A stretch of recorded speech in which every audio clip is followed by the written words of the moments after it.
Content creep is a massive problem in the modern live service game, the modern infinitely playable game. You're watching Rayl Deal Games, and today I'm going to be talking about the most recent Magic Arena expansion, Edge of Eternities, and content creep corruption that affects most, if not all, live service games in the modern era. You may have heard this term called contification. I've heard it called that before.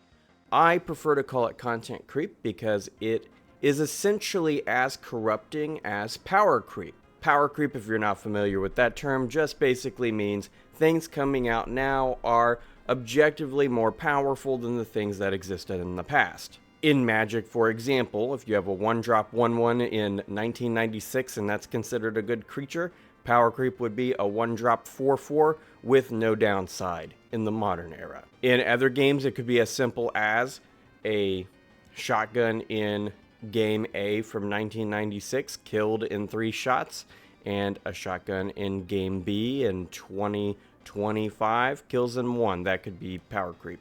Power creep doesn't really show up in FPS titles like that. I actually think there's almost a power decrease in that particular genre, but that's just an example. Power creep doesn't affect all games, but content creep does affect most or all live service games, which is why I want to focus on that today. And all FPS fans and fighting game fans are aware of this, of how a title has seasons, season passes, or constantly crosses over with other properties. We've seen this with Call of Duty, we've seen this with the forerunner of all of this, Fortnite, and we've also seen this affect Magic the Gathering. Now, the reason why I want to talk about Magic the Gathering with this particular topic is because MTG is a physical product too, which means this very much video game centric problem, or this problem that began with video games, content creep, is starting to affect, and has already started to affect,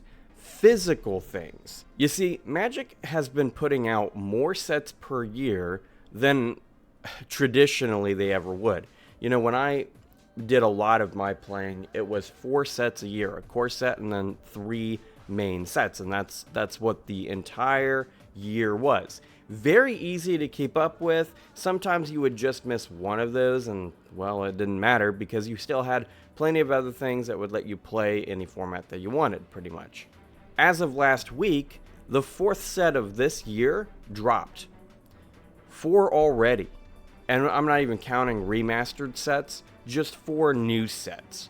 You had Aether Drift back in February, you had Tarkir back in April, Final Fantasy in June, and now, right before August, the end of July, Edge of Eternities. Now, if that's where that ended, then I don't know if I would have much to say.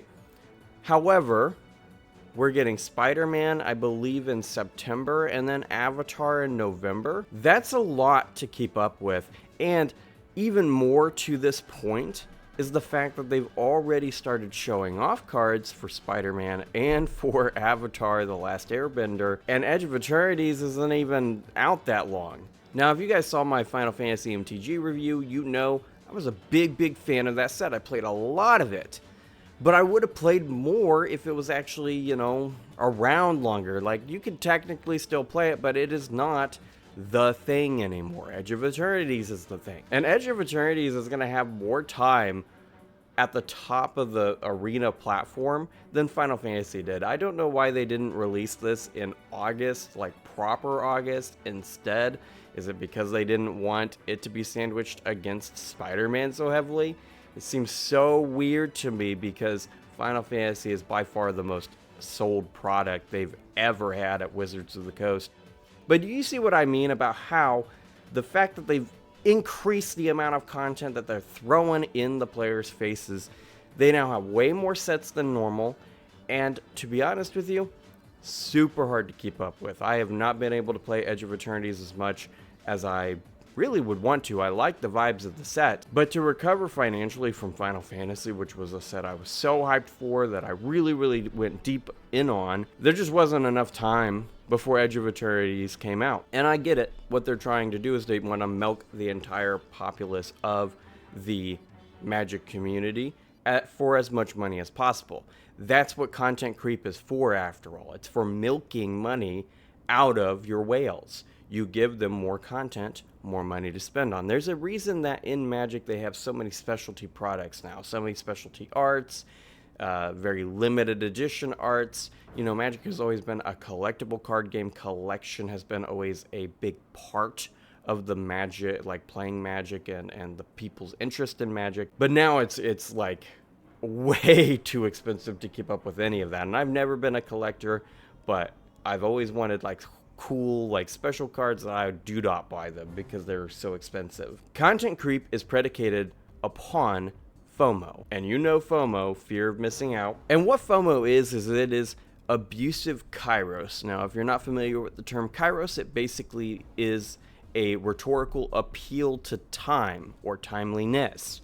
That means if you restrict how long a product is going to be around by making it a limited time offer, that's a kairos appeal, because you're basically arguing you need to buy it now because you can't get it later to your audience, to your customer, right? And fear of missing out has been used in the past many times. You could see older films saying that the film is only going to be in theaters for 2 weeks, for instance. That's an example. And the reason I call it an abusive rhetoric is because it is very psychologically manipulative for people who really have impulse control issues. And impulse control is a human problem. We all have it for sure. Every human on the planet has some amount of it, but some people have a harder time handling it than others. And if you are a massive fan of something, Call of Duty, Magic, whatever, and you're constantly being thrown with new skins for your guns or your character, or in the case of Magic, new cards, then you are consistently going to be harmed by that FOMO, because it is going to manipulate you into buying more and more and more. That's what those companies want. They want every cent of your available extra income every paycheck. And so that's what they're really trying to get you to do. Now, that's the monetary problem with content creep. But the other problem with content creep is the raw enjoyment of the game. Like I alluded to before, I'd really like to play Edge of Eternities more, but I won't have enough time to play the set to the depth that I really want to, because I have other things I'm working on too. And to be quite frank, after 100 hours in Final Fantasy, all I needed was like a month break and I would have been interested to go back into it. But now it's kind of like, we're done with that one. We're done with that one. Move on. Go get the new thing. And I think that another big problem with FOMO is the fact that you don't provide people enough time to enjoy something. Seasons at the beginning of the live service era, I think, were a little bit better at this. They were long enough that you could really enjoy something. I'm thinking of like Overwatch.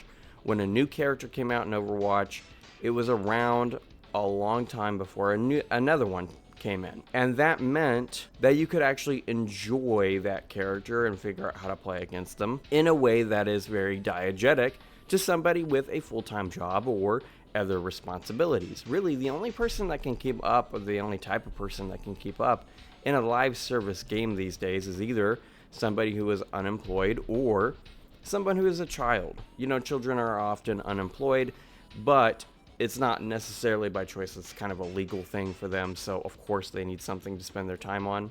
But for everyone else, everyone that could actually spend money, you know, there's not a lot that they'll actually be able to enjoy from games that are being content crept. The third way that content creep negatively affects a live service game is that it becomes borderline impossible for somebody to get into the game and be able to feel like they can actually get stuff. Magic Arena is kind of an exception to this rule because drafts are their own formats, so every set can be gotten into from the ground floor and you can just enjoy it the way it is. But for everything else, let's say you want a cool skin that was a limited time one and you saw it in the game, it kind of sets you out of that, because just because you got into the game later, like a year after it came out, either because you didn't hear about it or whatever the case may be, now you can't get the cool thing. And that's really just a big problem with the core design of games that are being content crept. It's like one of the big things that can be integrated into a game to the point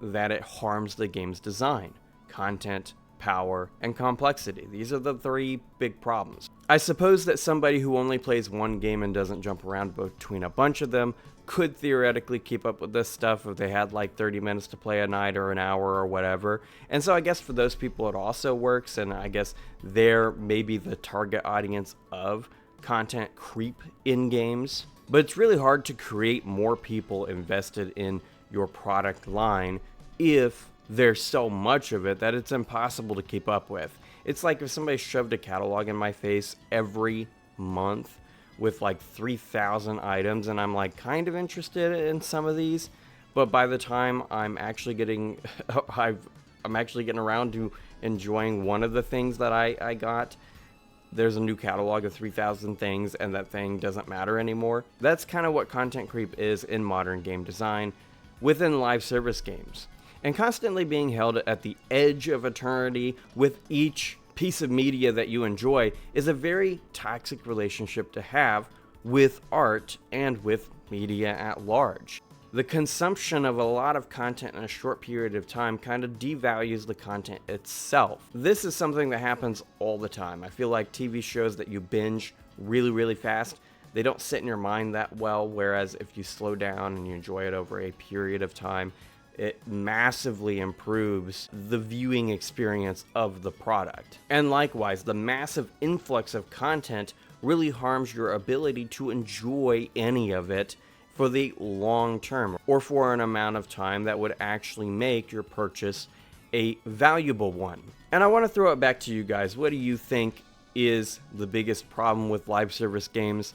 I think content creep is one of the biggest corrupting factors of live service titles, but I'd like to hear your opinion. Let's chat about it in the comments, and while you're down there, consider smashing that like button, subscribing, and ringing the notification bell. I make new gaming videos every Wednesday and Friday on a variety of topics, and you may like my other and future work. Regardless of what you choose to do, thank you for keeping it real with Rayl Deal Games, and I'll see y'all in the next one.